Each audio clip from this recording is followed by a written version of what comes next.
Boa noite a todos. É um grande prazer nós estarmos agora iniciando mais um dos nossos trabalhos. Estivemos há pouco em reunião com todos os presidentes de comissão e agora vamos iniciar a nossa live. Hoje o tema vai ser as regras eleitorais para o pleito 2020, desafio e atualização legislativa. Eu já vou aqui chamar a doutora, eu já estou aguardando a doutora Aline. Doutora Aline, deixa eu ver onde que a doutora Aline se encontra. Doutora Aline já entrou. Deixa só um instantinho, gente. Doutora Aline não se encontra, não chegou ainda. Ela já... doutora Aline. Hoje o nosso tema vai ser de extrema importância. Deixa eu só ver, a doutora Aline, ela está entrando. Deixa eu só ver o que... Professora Aline, agora sim ela já chegou. Já estamos conectando a professora. Pronto. Então, boa noite a todos. Vamos recomeçar aqui, né? A professora Aline já está conectando. Muito bom. Agora a professora... Olá! Se conectar. Professora, muito obrigado por estar aqui presente de novo. Hoje o nosso tema vai ser regras eleitorais para o pleito de 2020, desafios e atualização legislativa. Em nome do presidente Fernando Duque Rosa, eu quero cumprimentá-la, quero agradecer a presença da doutora aqui colaborando sempre conosco. Tema importantíssimo, né? Maravilhoso, com atualizações em relação às eleições anteriores. Nós temos grandes atualizações, novas atualizações, inclusive, e que eu acredito que será de muita importância nós temos o conhecimento aqui, nós transmitimos. Quero avisar a todos os alunos, nós temos alunos de algumas universidades que estão passando aqui pelas nossas lives.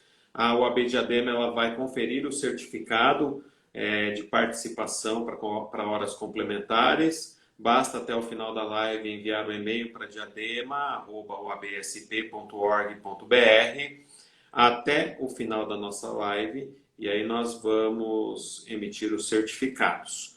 Doutora Aline, é um grande prazer. O currículo da doutora Aline é um currículo invejável, gente. A doutora Aline, ela é professora, deixa eu pegar aqui, advogada desde 1999, pós-graduada em Direito Eleitoral pela PUC Minas, integrou o grupo de estudos em Ciências Políticas pela USP, doutora pela UBA, professora do Legale, cursos online, consultora no TSE, Tribunal Superior Eleitoral, nas eleições de 2014. Tem grande experiência, vasta experiência na área de direito público, com ênfase em direito eleitoral. Bom, vamos ao ponto importante. Regras eleitorais para o pleito de 2020. O que mudou? Muita coisa. Primeiro, boa noite a todos que estão nos assistindo. Semana passada não deu tempo de eu agradecer ao presidente Fernando, ao doutor Renato, ao secretário, né, ao Jean, que nos ajudou tanto para que fosse possível essa palestra, essa e a anterior sobre representatividade feminina nas eleições.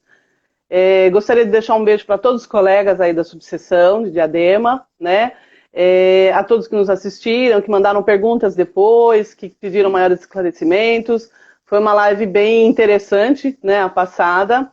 E essa também será, ao meu ver, será bem interessante para quem estuda direito, para quem opera o direito, né, e tem intenção de advogar nas eleições, tem intenção de ser candidato, ou então o cidadão que simplesmente quer saber um pouco mais, para entender um pouco mais a legislação e conseguir entender toda, né, a parafernália do nosso sistema jurídico eleitoral, que é uma justiça especializada, né? E não tem conhecimento, muitas pessoas não têm conhecimento de como funciona a justiça eleitoral. Então, essa live de hoje, ela traz para nós aí uma claridade um pouco, né? A gente se debruça no tema e coloca uma claridade aí sobre o tema para que quem tiver dúvida, manda, o doutor Renato vai informando, a gente vai tentando esclarecer, né, doutor? Sim, sim. E as nossas alterações, nós temos bastante alteração. Aliás, assim, doutor, a gente vem tendo bastante alteração na legislação eleitoral. A nossa legislação eleitoral é uma legislação extremamente moderna, né? Nós temos aí as urnas eletrônicas, então a gente tem muita visita de outros países para poder saber como funciona o nosso sistema eleitoral. Então é uma justiça especializada, bem moderna, apesar de ter ficado um pouco para trás no PJE aí, tão sofrido nosso até hoje, mas já está integrando o PJE também. E ela vem, ao longo dos anos, ela vem acrescentando normas, resoluções, vem aprimorando a legislação para que atenda, né, os anseios aí da nossa sociedade, em termos cada vez mais dispositivos para que possamos lidar melhor com a problemática da política versus o judiciário. Então, esse ano, em especial, nas eleições municipais desse ano, nós temos aí muitas alterações, né, assim, alterações de peso, alterações que são importantes, e assim, da mesma forma que é importante, se torna importante, em igual medida, o conhecimento. Então, por isso, a OAB, parabéns à OAB Diadema, por proporcionar essas lives de esclarecimento, não só comigo, com outros advogados, com outros colegas, para que tragamos cada vez mais perto os colegas para entender um pouco melhor a sistemática. Sobre as regras eleitorais agora para o pleito de 2020, temos regras importantes, algumas leis em atendimento ao princípio da anterioridade, né, da legislação eleitoral, que a lei tem que entrar em vigor 1 ano antes do pleito, né? Nós temos 2 leis em especiais que trouxeram bastante atualização para o sistema eleitoral. A primeira é a 13.877 e a outra é a 13.878. Elas tiveram bastante alteração do que já vinha sendo. Elas aprimoraram e alteraram alguns dispositivos que são importantes para o aprimoramento da apuração todo do sistema eleitoral.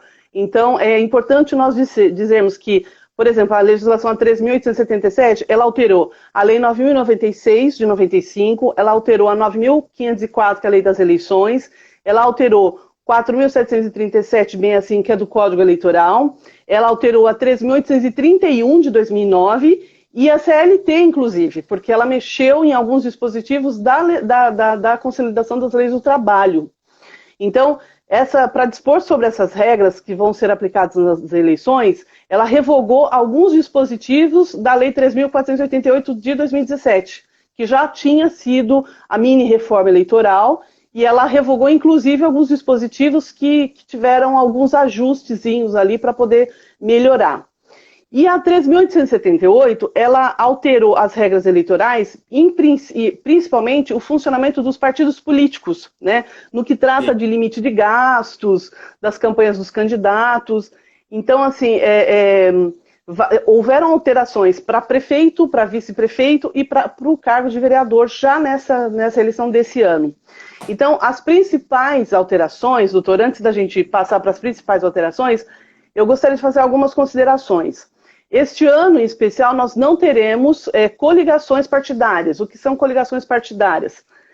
São aqueles acordos entre os partidos, né, para que na cota eleitoral, lá no coeficiente eleitoral, entrasse o puxador de voto, como nós falamos na live passada, né? Então, assim, o coeficiente eleitoral já foi um passo bem grande para que não fossem eleitos vereadores. Então, não teremos coligações para cargos proporcionais, que é cargos para vereador, né, vereador e vereadoras.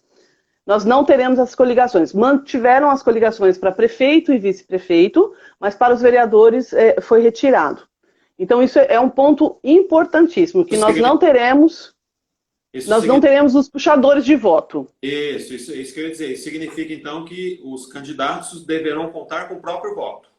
Exato. Então, assim, vão ter que ser bem eficientes na questão da campanha, né, em colocar na mesa as ideias, as propostas, convencer os seus eleitores, né, em relação às suas propostas, para que ele consiga ser eleito. Não terá mais aquele, como nós falamos, não gostamos de citar nomes, mas não teremos mais Tiririca, Celso Russomano, não teremos mais puxadores de votos para os cargos proporcionais, né? Os majoritários, que é prefeito e vice-prefeito, permanece, né? Que é mais difícil, a quantidade de candidatos é muito menor. Uhum. Então, vai ser uma eleição bem disputada. Nós teremos aí, e por isso o tema que vai ser desafio, né? Desafios e as atualizações, não só as regras. Nós tivemos mudança nas regras e nós vamos ter grandes desafios, né? E as atualizações legislativas. Então, assim, teremos aí uma eleição ousada, né? Dia 25, acho que acredito que foi na terça-feira, nós tivemos a presidência mudou, antigamente era a Rosa Weber, a presidente do Tribunal Superior Eleitoral. O ministro Barroso assumiu na segunda-feira, acho que foi na terça-feira, né, se não me engano. E foi na terça-feira, na sessão de terça-feira. E nós percebemos que, assim, a postura já mudou. Como nós falamos na outra live, já se tinha uma esperança que fosse endurecido um pouco mais as regras, né? Houve um aprimoramento das regras com a Rosa Weber já, com a ministra Rosa Weber, e a gente percebe que houve um endurecimento do ministro Barroso, e assim, não só o endurecimento, inclusive a questão de punição, a questão de apoiar as mulheres nas candidaturas femininas, né? Ele está com a posição de não mudar, não alterar a data das eleições, então assim, você percebe uma rigidez um pouco maior do que a gente vinha apresentando a Rosa Weber na questão das regras para as eleições de 2020. E aí, doutor... Será que era o que eu ia perguntar? Se não há coligações proporcionais para... não há mais as coligações para o proporcional, só para o majoritário, como fica, então, o quociente eleitoral, o quociente partidário? Como é que ficou essas regras? Esse é o ponto que a doutora entra? Não, eu ia entrar nas alterações. O coeficiente lógico, o maior número de voto, né, dentro do partido vai na ordem das cadeiras. Então, o coeficiente vai ser, ele não é difícil de calcular, é a quantidade de cadeiras e vai tendo na proporção, quem tiver mais votos válidos vai entrando nas cadeiras e aí, né, não temos aí aquela dificuldade que tínhamos antes do coeficiente eleitoral para calcular, saber quem que vai. Votei em fulano, elegi ciclano, então não vai ter mais isso. Então vai ser, eu acredito que eu percebo assim nas palestras e nas conversas que tinha-se uma grande preocupação na questão do coeficiente, né? Essa preocupação ela é bem menor agora. Então assim, nós temos outras preocupações que são bem maiores, né?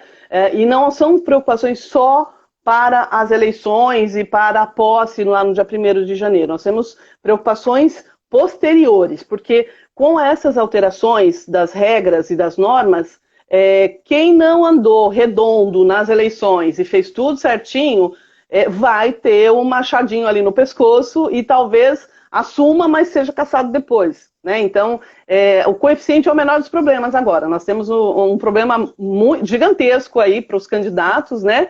Então, assim, eles têm que se atentar às normas, eles têm que se atentar às regras, porque senão eles vão... Se eles não sofrerem agora, eles sofrem depois. Então, é aquela coisa, não apronta não que eu te pego na curva, né?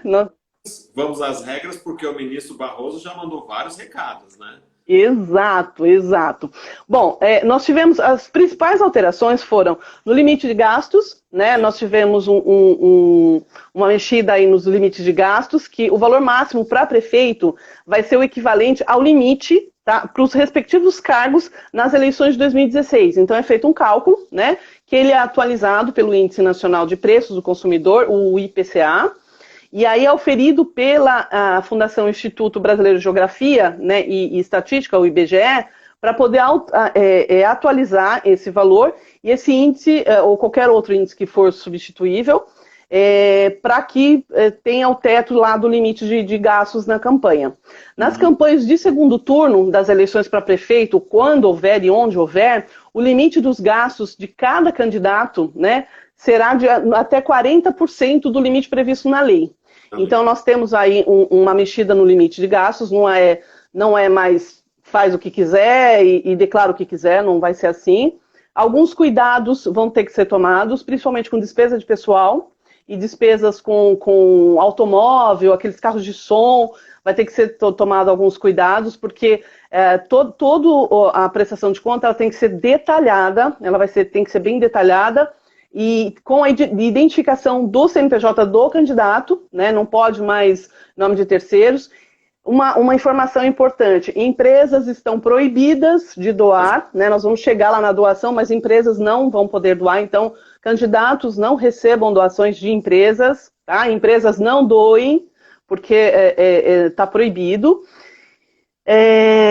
Aí as despesas com combustível, né, esses carros de som, também, mesma coisa, tem que ser com o CNPJ, né, o recibo tem que ser com o CNPJ do candidato, tem um limite de 10 litros por veículo, olha só até onde a coisa chegou. Nós temos um abastecimento para veículos em eventos de carreata, que, né, não pode ser aquela coisa, né, solta como era, tem um limite de 10 litros por veículo, e desde que é apresentada a prestação de contas, a indicação de quantidade de carros versus combustíveis que foram utilizados. Então vai ter que ser feita uma conta da quantidade de veículos que foi na carreata, pela quantidade de litros que foram utilizados na carreata, para poder ver se não atinge o excesso, né, de gastos. Ou seja, 100 litros, 10 carros. 10, exato, entendeu? Então, assim, até isso vai ser verificado.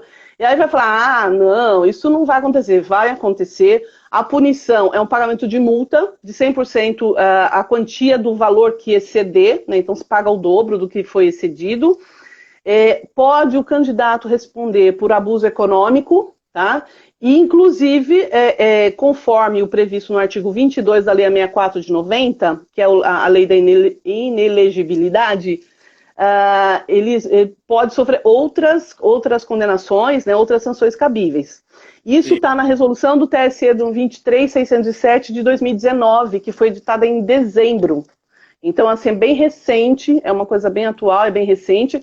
Então, candidatos, advogados, colegas de candidatos, atenção, né? Atenção com a prestação de contas aí, que ela vai vir bem detalhada, tá? O TSE, ele libera no sistema a prestação de contas detalhada, então o contador que for fazer as contas, ele tem que ser bem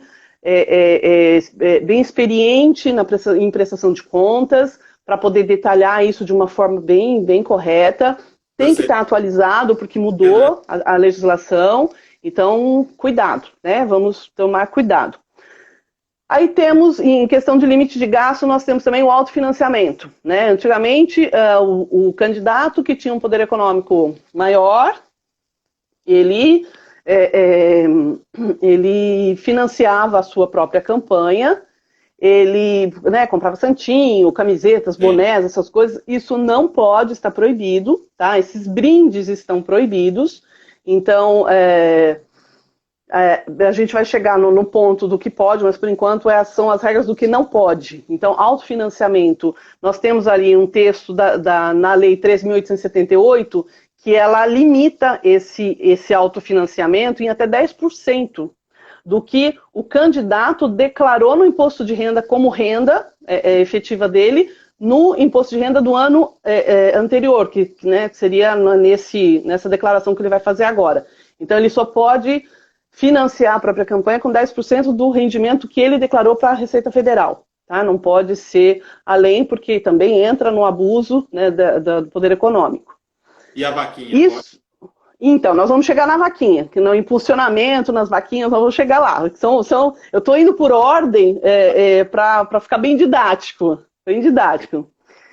Pagamento de honorários. Antigamente, se podia declarar, né, como gasto o pagamento dos honorários e advocatícios e os contábeis dos advogados, dos assessores, né, da consultoria que era prestada. Agora, na Lei 3.877, esse pagamento de honorários, tanto de advogados quanto de contabilidade, ele pode ser realizado também do fundo partidário. Então, isso pode sair do fundo partidário, que é o FEFEC, né, que é a cota para as eleições, né, que é o Fundo Especial de Financiamento de Campanha. Então, e esses valores eles podem ser retirados do fundo partidário. E as legendas, elas podem contratar com verbas desse fundo partidário os advogados, né, a consultoria de advogados e a de contábil, né, dos contadores. E pode sair daí o valor. Então, para declarar, esse valor pode declarar. Antigamente não podia, isso é uma alteração. Temos processos judiciais e administrativos de interesse partidário. Antigamente, participava das eleições, aí se tivesse algum problema posterior, se vira, cada um paga o seu advogado, cada um se vira com as suas contas. Hoje isso mudou, isso também pode sair de processos administrativos que ocorrerem em relação a campanhas, ele pode sair desse fundo do partidário, que é do FEFEC. Né? Então, advogados e contadores, eles podem ter... Porque terminavam as eleições e aí você via N processos administrativos ou judiciais de candidatos, né, em relação à prestação de contas, a excessos cometidos na campanha. Então, agora, esse valor, essa despesa, ela vai poder ser retirada do fundo partidário. Então, isso é uma alteração também importante. Nós temos algum limite para pagamento de honorários advocatícios? Não tem limite, mas é assim, tudo que é excesso e que sai da normalidade, né, a OAB, ela mantém uma tabela, né, de honorários, então o CRC também, né, tem um controle lá, né, não é tão rígido quanto a OAB, mas tem um controle também. E eles vão ficar de olho e vão fazer isso na proporcionalidade, né? Aquilo que fugir muito, né, vai acender uma luzinha lá para eles e aí o candidato pode vir a ter problema, né? Não só o candidato como o partido, porque como vai sair do fundo partidário, pode ser que o partido também tenha problema, né? Doações para partidos políticos, né? Então, ainda, segundo a Lei 3.877, os partidos políticos eles podem receber doações pelo site na internet. E aí a gente entra na vaquinha online, que temos aí um termo americanizado, né? Que é crowdfunding, que é exatamente a vaquinha. Nos Estados Unidos é muito utilizado, né? A população é que participa fazendo as doações, né? Aqui no Brasil ainda não é tão comum, não é tão usual, mas está já normatizado. E na eleição de 2016 e 2018, ela já teve uma participação nas eleições, mas não era tão normatizada, então assim, cada um contratava a empresa que queria, a doação da forma que queria.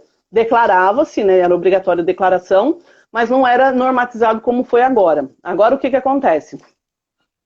Quando o candidato, a partir do dia 15 de maio, que foi já dia 15 de maio passado, abriu, pelo calendário eleitoral, abriu-se a possibilidade do crowdfunding, que é a vaquinha. Então, assim, candidatos que querem fazer uso da vaquinha, querem divulgar a vaquinha, eles podem divulgar, né, como pré-candidatos, eles podem divulgar. A vaquinha, a pessoa vai entrar no site, são algumas empresas que são regulamentadas lá pelo TSE, então ela tem inscrição, ela tem que seguir todo um protocolo dentro do tribunal, e aí consegue se fazer a doação, né? Aí vai falar assim, tá, mas e se o pré-candidato, ele não vira candidato depois da convenção partidária?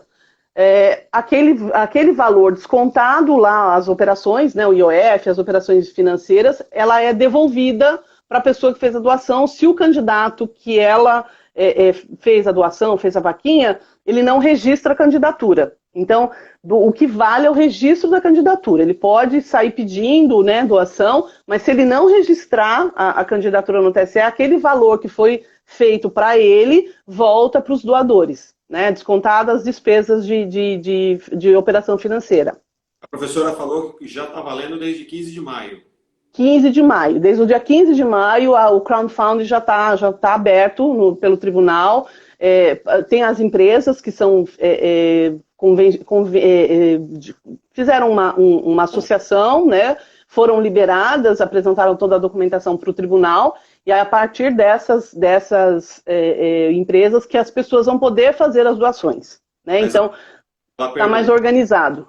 Isabel pergunta, pode pedir o apoio? Eu sei que não pode na pré-candidatura. Nesse caso, pode, para fins de vaquinha, né? Para pré-candidatura. Pode declarar, olha, eu sou pré-candidato, quem quiser, quem puder, né? Porque esse ano nós temos aí vários desafios, né? Nós temos aí uma pandemia, né? Que está tudo fechado, as pessoas não estão trabalhando, não estão tendo renda. Temos o problema do autofinanciamento, que foi reduzido, então só 10%. Temos o problema das empresas não poderem doar, né? Então, assim, a gente comenta no direito eleitoral, né? Quem é do direito eleitoral sabe disso, há uma discussão bem grande pelo seguinte: tudo bem, a empresa não pode doar, porque, né, a gente teve N casos de corrupção, né? E a gente veio de uma, né, aquela coisa, gato escaldado tem medo de água fria, né? Então, assim, de água quente. Então, assim, reduziu-se o autofinanciamento e proibiu empresas. Isso é legal para o país, mas, ao mesmo tempo, teve que se fazer uso do dinheiro público, que é o fundo partidário, para poder bancar essas campanhas, porque a campanha ela tem um custo, né? Então, assim, para ela ser feita, ela tem um custo, tudo tem um custo. E aí isso acabou saindo do bolso do contribuinte. E aí muitos não são favoráveis a esse fundo partidário. E assim, na minha opinião, eu acho que foi muito radical. Eu acho que deveria ter sido uma coisa um pouco... não abrir-se o fundo partidário, né, o FEFEC, ou ter uma participação bem menor, né, utilizar esse dinheiro para algumas coisas mais importantes, né, e empresas que quisessem doar, colocar normas, colocar regras, né, um pouco mais duras do que já vinha sendo e tudo, mas eu acho que abrir mão, eu acho que foi muito rígido, foi muito bruto, né, eu acho que não funciona assim. E também não dá para falar para o candidato, olha, se vira, vai fazer a sua campanha, que não dá, entendeu? Então, assim, vai acabar tendo alguns problemas. Então, assim, equilíbrio, né, canja de galinha não faz mal para ninguém, né? E aí, doutor, vamos continuar na nossa lista aqui. Essa questão das doações dos partidos políticos, através da vaquinha, essas empresas, o cidadão ele pode entrar lá e fazer uso, né? Essas plataformas, elas permitem a doação por cartão de crédito, cartão de débito, emissão online de boleto, tá? E ainda convênio de débitos em contas dos bancos, daqueles conveniados, né? Então, empresas estão proibidas de fazer a doação. Então, a doação para os partidos políticos, ela vai ser assim, né, através da vaquinha, pelo crowdfunding. Uhum. Temos alteração também sobre bens, né, com base na 13.877, as legendas também podem usar esses recursos do fundo partidário, do FEFEC, para compra ou locação de bens móveis e imóveis, que a gente sabe que na campanha usa-se muito, né? Aluguel de lugares para poder fazer reuniões, são carros. Então, assim, o candidato, o partido, ele pode fazer uso desse valor que é disponibilizado pelo fundo partidário, pelo FEFEC, para poder fazer esse gasto. Assim como para edificação e construção de sedes e afins, né? Um ponto importante aí para atenção. Os recursos também eles podem ser utilizados para reformas e adaptações nesses bens móveis e imóveis, né? Assim, um carro que bateu, que arrumou, esse dinheiro pode ser utilizado. Um lugar que não tem, de repente, acesso à mobilidade, né, para deficiente, pode ser feita algumas alterações com o dinheiro desse valor. Isso é uma alteração também importante e me acende uma luzinha aí, uma lanterninha que, né, tem que fiscalizar bem esse gasto aí, porque pode se aproveitar e ter um desvio para outras finalidades. Então, partidos políticos, cuidado, né? Aí vai acender uma luzinha e a gente talvez venha a ouvir algumas histórias de alguns problemas ali para frente. Aí nós caímos num ponto assim que eu gosto muito, porque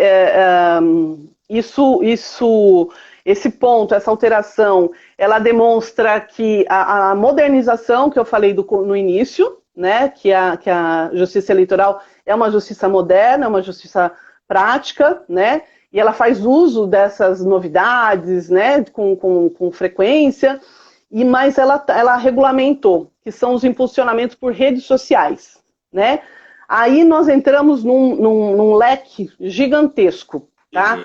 Porque as redes sociais, elas são muito utilizadas. Hoje nós estamos fazendo uma live através de uma rede social. Então, assim, para a campanha política, é muito importante, dado vista as últimas eleições, que a gente sabe que elas foram... A de 2018, então, foi extremamente digital, né? Você pode comparar as anteriores com a do ano passado, que ela está assim, anos-luz na frente na questão de modernidade, né? Nós tivemos aí não utilização do tempo na TV e no rádio, né? Você vê que o nosso presidente Jair Bolsonaro não utilizou, né, o tempo permitido e normatizado, mas utilizou as redes sociais assim muito. Muito, né? Muito, muito. E não só o presidente, deputados, deputadas, senadores, governadores usaram as redes sociais assim a exaustão, né? Sem nenhuma regra, né? Que na verdade assim você percebia que na prestação de contas, né? Na sessão de julgamento da aprovação das contas, você percebe assim que o tribunal estava atônito com tanto uso das redes sociais. Então, esse impulsionamento nas redes sociais era uma preocupação muito grande, não só pelo uso das redes sociais, como pelo efeito que as redes sociais causam, né? Porque aí nós abrimos um parêntese nas fake news. Então, assim, nós tivemos o exagero de fake news, né, que ultrapassou a de 2016 estratosfericamente, né? E aí é um problema que, inclusive, é matéria de CPI, né? É matéria que está em discussão de CPI, que está em investigação. E, então, tornou-se não só pulsante a necessidade de ter uma normatização, tinha que ser uma regra, uma coisa muito clara, para que nessa eleição a coisa ficasse normatizada, tivesse tempo de se fazer campanhas, né? Então, assim, o TSE ele fez várias campanhas de conscientização da população para não espalhar fake news é crime. Então, assim, a gente vem acompanhando do ano passado para cá, assim, o impulsionamento pelo TSE, pelo próprio tribunal, muito grande, de conscientização da população no uso das redes sociais. Então, o impulsionamento nas redes sociais, agora, nessa eleição municipal de 2020, ela é preocupante, mas se tem hoje a cara de atônito que você percebia dos ministros no julgamento com os dados, esse agora a gente vai ver que eles vão estar um pouco mais com uma rigidez, assim, né, com aquele olho de águia atenta àquela numeração para punir, né, quem achar que não precisa tomar cuidado. Então, a Lei 3.877, ela permitiu que agremiações contratem com dinheiro do fundo partidário, então é um dado importante, porque, né, as pessoas acham que pode ser com o dinheiro do fundo partidário, o impulsionamento de conteúdo diretamente com o provedor, né, com a aplicação da internet, com sede e foro no Brasil. Né? E o candidato, professora? Desculpa, não ouvi. E o candidato pode contratar esses impulsionamentos? Pode, ele pode contratar esses impulsionamentos, só que aí abrimos outro parêntese, né? Que essa live a gente vai abrir sempre parênteses aí para informar o cuidado. O candidato ele pode contratar, ele pode fazer esse impulsionamento. Muito cuidado com o candidato que se declara pré-candidato, né? Ele já está aberto a uma exposição, né? Se ele contrata um impulsionamento e não declara esse impulsionamento lá na prestação de contas, e aí alguém vai lá e denuncia, ele pode sofrer uma cassação. Então, muito cuidado na pré-candidatura, tá? Os candidatos, com os gastos que os candidatos que já se declararam candidatos vão fazer. Muito cuidado, porque todos os gastos, né, relativo à campanha, a aparecer, a fazer campanhas de alimentos, a fazer campanhas de roupas de frio, brinquedos para as crianças no Dia das Crianças, muito cuidado, tá? Porque como ele já é pré-candidato, esses gastos vão entrar na prestação de contas. Então, ele tem que ir lá computando os gastos, não ultrapassar o limite. E aí, um dado que um colega que trabalha com marketing político, ele me ligou para perguntar e eu falei, olha, muito cuidado, porque a maioria dos candidatos, eles não tomam cuidado com o gasto na pré-candidatura.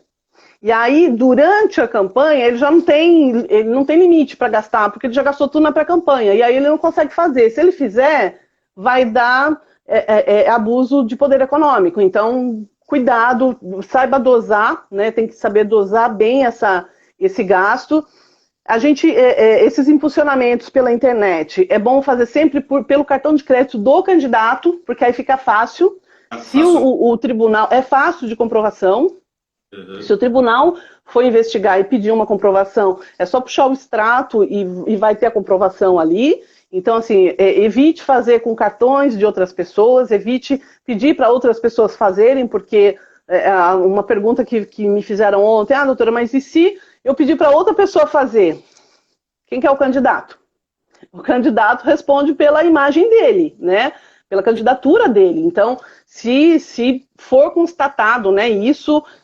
Quem é o denunciante? O colega que está concorrendo, né, o seu concorrente, que é o provável que está lá, que vai delatar para a Justiça Eleitoral. Então, muito cuidado na pré-candidatura com esse impulsionamento das redes sociais. Tá? Aí, pode fazer, doutor. Um comentário, eu quero aqui cumprimentar a ilustre presença da doutora Andréa Tartucci, presidente da OAB André, doutora Cristina Madureira, é uma honra tê-las aqui conosco. Um abraço a todas. Então, doutor, se eu estiver indo muito rápido, me avisa, porque assim, é tanto assunto e a live passada não deu tempo da gente terminar, né? E aí eu fico preocupada de não passar todas as informações. Se porventura precisarmos avançar um pouquinho, nós iniciamos uma segunda etapa da live, não tem problema. Ok. Então, ótimo. Estão me pedindo aqui pelo WhatsApp e eu já estou sinalizando essa possibilidade, mas eu vou monitorando aqui, tá bom? É porque é extenso, né? É um assunto extenso e a gente vai passando rápido e a coisa vai ficando resumida demais, né? E a gente tem que tomar cuidado com o tempo também para não cansar as pessoas, mas é muita informação. Sim, sim. Doutora, professora, o impulsionamento para o candidato, nós temos uma pergunta pelo meu WhatsApp aqui, há uma limitação, e qual é essa limitação? É financeira, não é financeira? Busco apenas a razoabilidade? Nós temos um princípio que é primordial na justiça eleitoral, que é o princípio da isonomia, né? Então, assim... O princípio da isonomia, ele determina que todos tenham chances iguais. Então, tudo que é demais chama muita atenção. Então, o que chama muita atenção, volta-se um holofote, né? E aí a pessoa sofre um pouco mais de consequências ali do abuso do poder econômico, né? Ela pode vir a sofrer uma penalização por conta do abuso do poder econômico.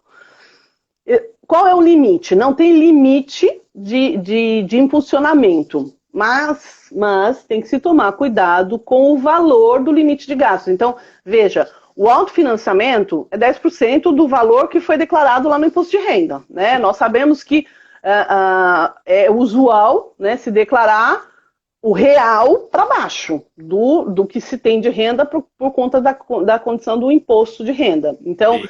tomar cuidado com esse limite. Então, existe ali uma dosagem, tá, que o candidato tem que fazer, e isso, o candidato que ele se informa, né, como que está assistindo a live, que se informa, ele vai estar atento a esse detalhe na prestação de conta, diferentemente daquele candidato que não entende nada da legislação e entrega para um contador e para um advogado fazer, e se o colega, né, não estiver também atualizado, pode cometer um erro ali na prestação de contas. Então, existe uma dosagem. Essa dosagem tem que se tomar muito cuidado nessa dosagem para não exceder o limite de gastos que o candidato pode vir a ter. Né? Então, não existe limite, mas existe uma razoabilidade e existe o princípio da isonomia. Então, olha, tá aparecendo demais, dá uma diminuída, dá uma segurada, faz outro tipo de impulsionamento, né? A gente sabe que as redes sociais, nós temos aí Facebook, Instagram, Twitter, nós temos N, né, WhatsApp, Zoom, temos uma questão gigantesca aí de meios, né, de comunicação da parte de informática que podem ser impulsionamentos, então dá uma dosagem nesses impulsionamentos. Essa é a recomendação. Olha a pergunta que nós temos aqui, professor, interessantíssima, hein? Impulsionamento pessoa física. Por favor, os apoiadores caso os apoiadores façam esse impulsionamento sem o conhecimento do candidato, que é o impulsionamento pessoa física, né? Ele pode ser responsabilizado por essa doação? Pode, desde que haja a delação, haja um delator, né, que fale, justiça eleitoral, fulano lá tá, né, então assim, pode ser que não tenha, né, que passe e tal, mas a gente tem que sempre, eu prefiro pecar pelo excesso de cuidado, né, e avisar, do que falar, então, não falou, não me avisou. Pode ser feito, desde que se tome esse cuidado, né? Empresas não podem fazer, se aparecer doação, vai ser assim, gritante, porque, né, eles cruzam os dados com a Receita Federal, então cruzam os dados com os cartões de crédito, veja, o crowdfunding, ele pode ser através de cartão de crédito, cartão de débito, boleto, emissão de boleto online, então assim, a Receita Federal tem domínio sobre todas essas doações, então assim, tá ficando cada vez mais difícil burlar, entendeu? Para poder, né, ter o passo do espertinho, né? Tá ficando cada vez mais cercado, então o candidato, que é o dono da candidatura, da sua própria candidatura, ele tem que fiscalizar, ele tem que, né? E se, olha, fizeram sem o meu conhecimento, ele faz a denúncia, faz o boletim de ocorrência, entendeu? Para ficar documentado que ele não tinha ciência, mas ele pode vir a sofrer sim, porque ninguém vai fazer isso de graça, né? A pessoa vai fazer para prejudicar, então ele tem que tomar essa precaução sim, tem. Quero aqui cumprimentar a doutora Marilza Nagasawa, a doutora Denise Ventrice. Impulsionamento físico, então temos que tomar bastante cuidado, muito esclarecedor. Bastante cuidado. Vamos voltar na ordem aqui para a gente poder ir seguindo.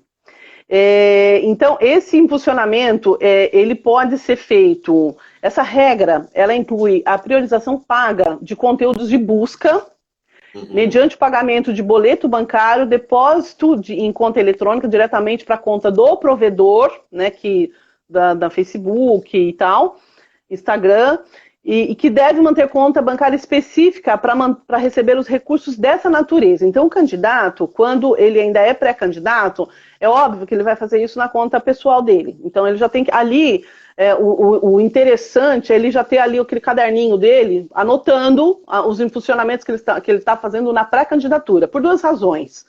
Primeira, é para ele ter o controle do limite dos gastos, para ele ir dosando o limite de gastos na pré-campanha.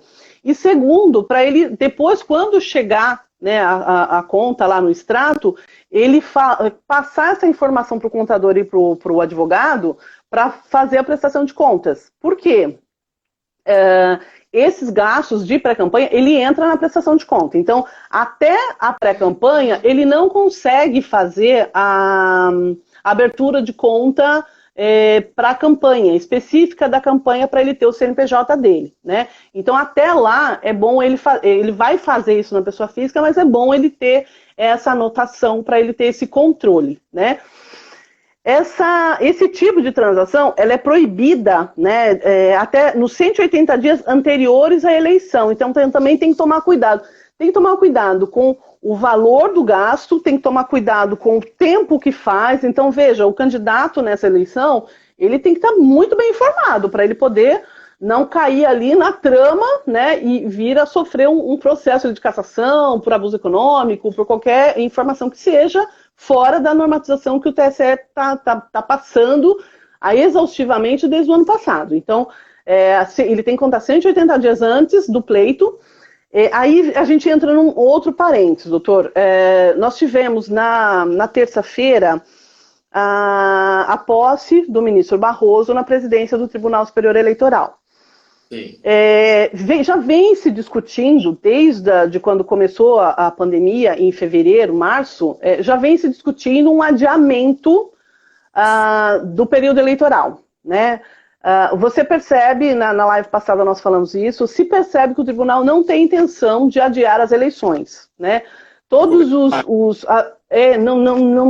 exato, eles não têm intenção, né?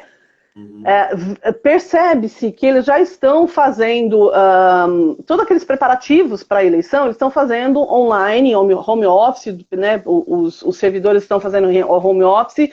E o Barroso, na posse, ele citou, e aí foi divulgado aí pela mídia, que o Tribunal Superior Eleitoral não tem intenções de adiar, né? Só vai adiar se realmente a coisa ficar muito feia, né? E aí se deu o prazo aí de junho para poder tomar essa decisão, porque as convenções partidárias são em julho. Então, até nós temos aí o mês de junho todo, né? Temos aí o restinho de maio, e temos o mês de junho, para poder decidir o que vai se fazer com as eleições. Então, altera esse prazo? A pergunta que me fizeram, doutora, altera o prazo, esses prazos que são 6 meses, 180 dias, se altera? Quando se altera a data das eleições? Sim, se alteram. Alguns não vai dar tempo, que, por exemplo, filiação partidária, já foi, né? A recusa, nós vamos chegar lá, mas eu já vou adiantar aqui, a recusa pelos partidos políticos em receber o fundo partidário FEFEC, o prazo é dia 1º de junho, que é agora na segunda-feira. Então, assim, apesar de se for adiadas as eleições, esses prazos mudarem, alguns prazos, eles foram decadenciais, né? Eles já foram acabando ali e não vai dar para voltar. Então, se altera, mas o candidato, o advogado, o contador, ele tem que se medir pela data da eleição hoje, como se a eleição fosse hoje. Se a eleição fosse hoje, ela está adiada? Não, ela vai ser dia 4 de outubro. Então, esse prazo tem que ser contado pelo que está no oficial, né? Então tem que tomar muito cuidado com essas dilações de prazo, porque eu percebo assim, que tem uma dúvida, né, em geral.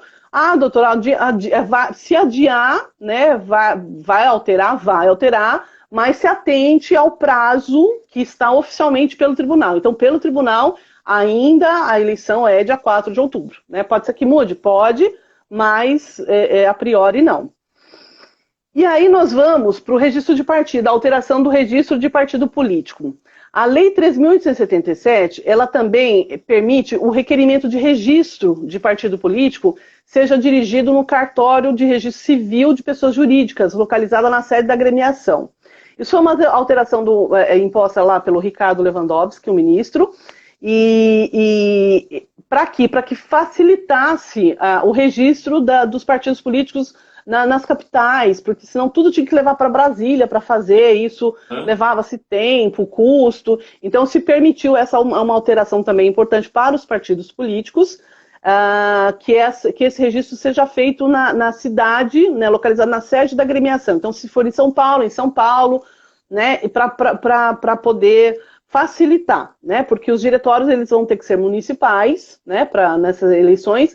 Então essa questão do registro facilitou bastante, de não ter que ir para Brasília, não ter toda, né, a parte de locomoção aí da documentação, isso facilitou bastante, isso foi uma alteração também importante. Antigamente esse registro era feito no registro civil de pessoas jurídicas só lá em Brasília, então agora ela pode ser feito no local da agremiação, isso é uma alteração. E aí partimos para os relatórios técnicos, né? A live hoje ela é mais técnica, né, do que o nosso papo na semana passada. Sim. Então, eu vou dar uma explanada um pouco maior para poder ficar um pouco mais claro em todas as regras, né? E aí, se tiver alguma pergunta, o senhor me corte aí, doutor. Não tem problemas. Ó, nós temos 10 minutos. Eu vou dar a sugestão. Quando faltar 2 minutos, nós encerraríamos esta live, iniciaríamos uma segunda etapa, porque eu gostaria que a doutora falasse também da desincompatibilização, tem alguns pontos que são importantes. Pode ser assim? Pode ser, por mim, ótimo, não tem problema nenhum. Tá.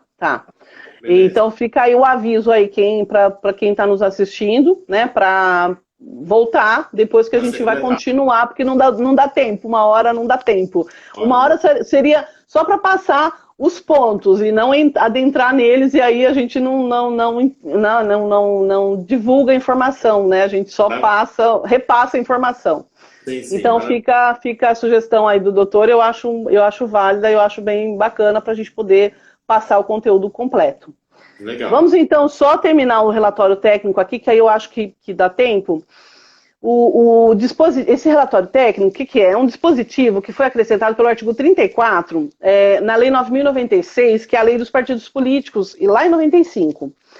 Ele proíbe, qual foi a alteração? Ele proíbe as áreas técnicas dos tribunais eleitorais que emitam em seus relatórios, porque antigamente eles poderiam emitir, então agora eles ficaram proibidos, nos relatórios sobre a prestação de contas, opiniões sobre as sanções que deveriam ser aplicadas às legendas. Então, assim, o setor técnico, ele, principalmente, né, eu tive contato no TSE, o setor técnico, ele sugeria uma punição, uma sanção. Então, agora, com essa alteração, eles proíbem eles de fazer essa sugestão, né?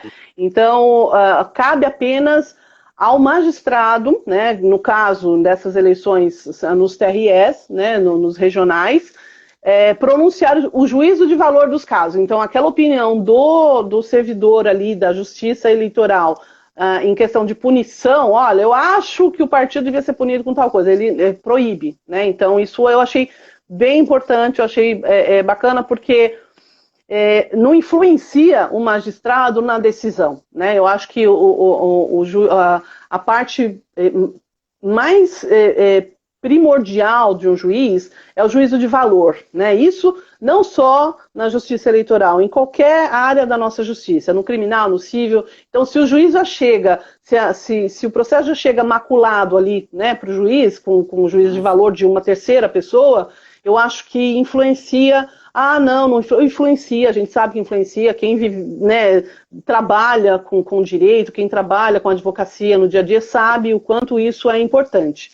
Então, esse documento, ele estabelece que o partido está obrigado a enviar à Justiça Eleitoral até o dia 30 de junho do ano seguinte, né, o balanço contábil do exercício concluído. Então, antes da data limite, era 30 de abril. Agora, a data limite se passou a 30 de junho da data anterior. Então, assim, todo dia 30 de junho, os partidos têm que mandar para a Justiça Eleitoral para que tenha essa informação, para que isso fique lá cadastrado, e antigamente era 30 de abril, agora passou para 30 de junho. Então, nós temos aí dia 30 de junho, antes da convenção partidária, nós temos esse dado do relatório técnico. Temos quanto tempo aí, doutor? Nós temos mais 5 minutos, mas nós vamos fechar com 2, então mais 3 minutos. Então vamos entrar... Perguntas que eu até anotei aqui do meu ladinho. Isso. Para depois já passar, que são perguntas interessantes. Então, tem alguma pergunta que a gente consiga responder nesses 3 minutos antes de eu entrar no fundo eleitoral? Ou... Então, você vai entrar em qual tema? Campanha eleitoral? Fundo eleitoral. Então, a primeira pergunta que eu ia fazer é exatamente essa questão do fundo, da distribuição, como é que vai funcionar isso.